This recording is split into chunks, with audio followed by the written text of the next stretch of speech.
নমস্কার, সুপ্রভাত। প্রভাতের আলো অনুষ্ঠানে আপনাদের সকলকে জানাচ্ছি স্বাগত। আজকের এই পবিত্র সকাল আমরা ঈশ্বরের নাম করে শুরু করব।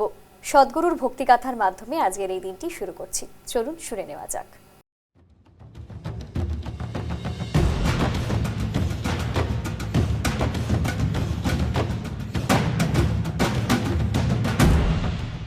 এই যুদ্ধে দুজন মূল ব্যক্তি ছিলেন যারা কোনো পক্ষ নেননি।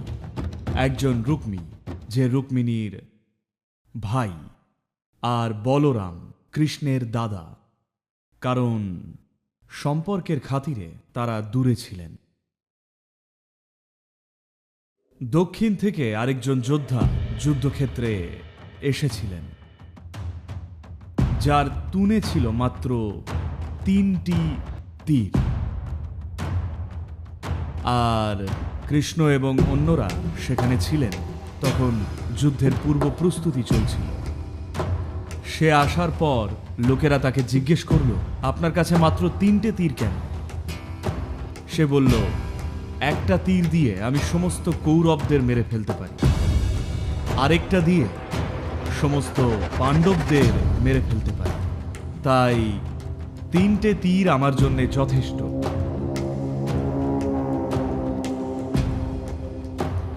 কৃষ্ণ যখন এই অহংকার শুনলেন, তিনি বললেন, তুমি তোমার দক্ষতা আমাদের একবার প্রদর্শন করেই দেখাও না। আর কৃষ্ণ তাকে হাজার হাজার পাতা রয়েছে এমন একটা বট গাছ দেখালেন। তিনি বললেন, দেখি একটা তীর দিয়ে তুমি কতগুলো পাতা ভেদ করতে পারো।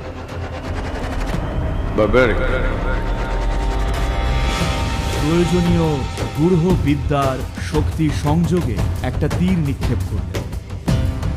তিনি গাছের প্রতিটি পাতাকে বিদ্ধ করলেন, আর তীরটা কৃষ্ণের পায়ের কাছে ঘুরঘুর করতে লাগলো, কৃষ্ণের পায়ের নিচে চাপা পড়া পাতাটিকে বিদ্ধ করার অপেক্ষা।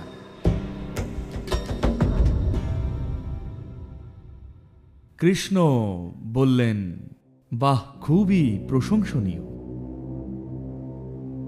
আর তুমি কার পক্ষে লড়বে? কারণ এর আগে কেউ তাকে দেখেনি। তিনি দক্ষিণ থেকে আসা এক আগন্তুক। তিনি বললেন, আমি সবসময় যে হারছে তার পক্ষে লড়ব। প্রতিদিন আমি দেখব, কৌরবদের হারতে দেখলে তাদের জন্য লড়ব, পাণ্ডবরা হারছে দেখলে তাদের হয়ে লড়ব। যখনই আমি দেখব কোনো একটি নির্দিষ্ট সেনা হারছে, আমি তাদের পক্ষ নিয়ে লড়ব।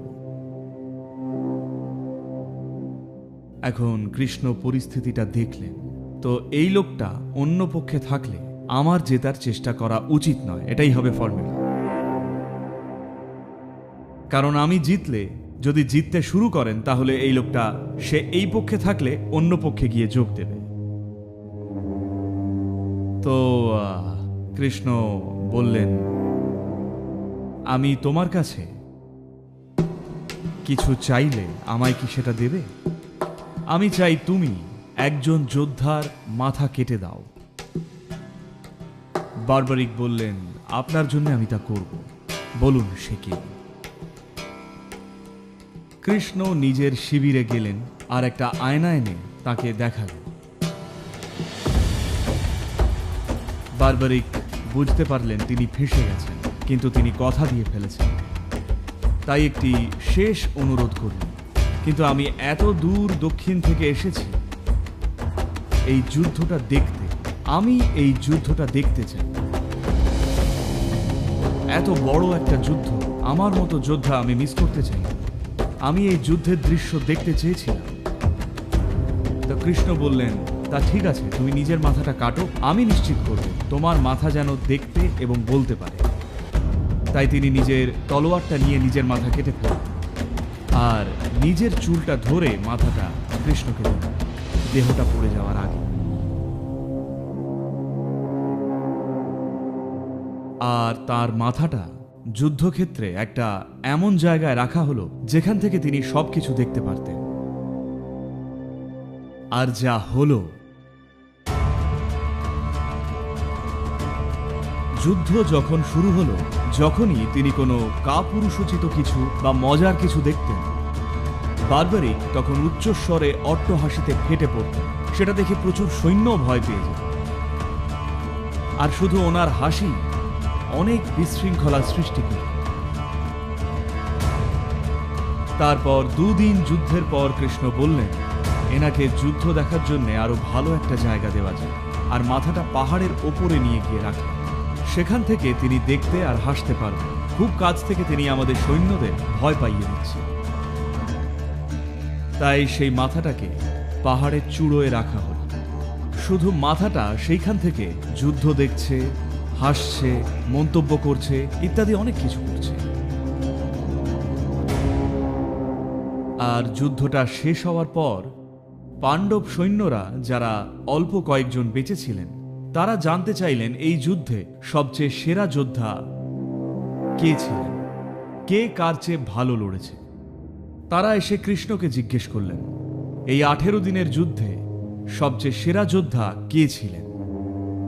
18 দিনের চরম নৃশংসতা এবং গণহত্যার পর কে ছিল সবার সেরা?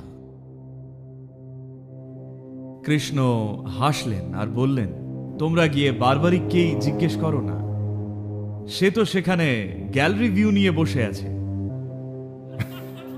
সে স্টেডিয়ামে বসে আছে, সে পুরো খেলাটা দেখেছে একেবারে কিচ্ছু বাদ না দিয়ে।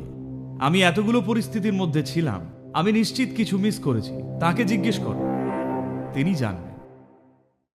তাই তারা বারবারিকের মাথার কাছে গেলেন, যে পাহাড়ের উপরে বসেছে, আর জিজ্ঞেস করলেন সবচেয়ে সেরা যোদ্ধা কে, কে আসলে জয়টা আনলেন, কোন যোদ্ধা নির্ণায়ক ভূমিকা পালন করেছেন।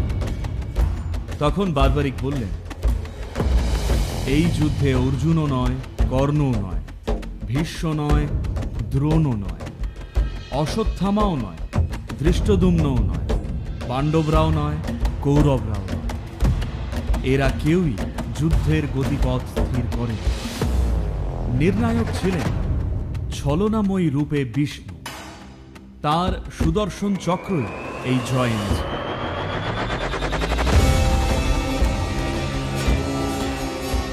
এই জায়গা থেকে, এইরকম উঁচু জায়গা থেকে আমি কাউকে মারতে দেখিনি। আমি শুধুই দেখলাম সুদর্শন চক্র ঘুরছে আর সবাইকে হত্যা করে বেড়াচ্ছে।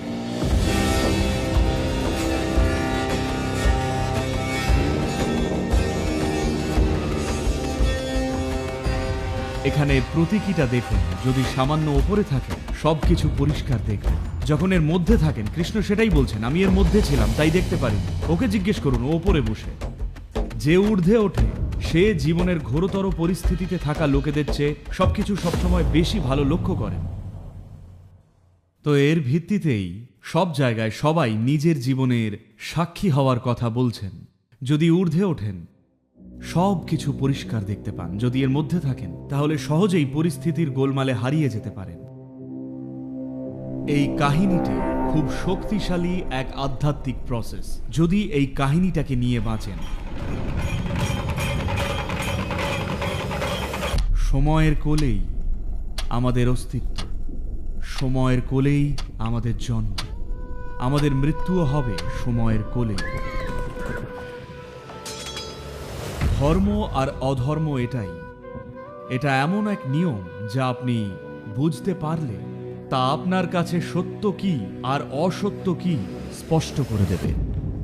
গোটা মহাভারতে দুর্যোধনই ছিল একমাত্র চরিত্র যার কোনো পূর্বজন্ম ছিল না, কারণ ব্যাস দুর্যোধনকে অন্যায় করার অজুহাত দিতে চাননি। তিনি নিজের প্রতি মানুষের পক্ষে সবচেয়ে কঠোর যা করা সম্ভব তা করেছিলেন, তাই তাকে ডাকা হলো ভীষ্ম নামে। কর্ণ এক ধরনের অ্যান্টি হিরো।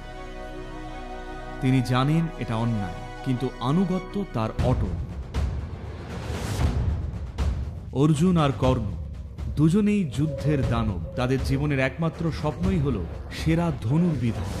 কোনটা ভালো বা কোনটা খারাপ এটা সেই ব্যাপারে নয়, কোনটা সঠিক কোনটা ভুল এটা সেই ব্যাপারেও নয়। এর উদ্দেশ্য মানব জীবনকে এমনভাবে অন্বেষণ করা যেমনটা অন্য কোথাও কখনো হয়নি।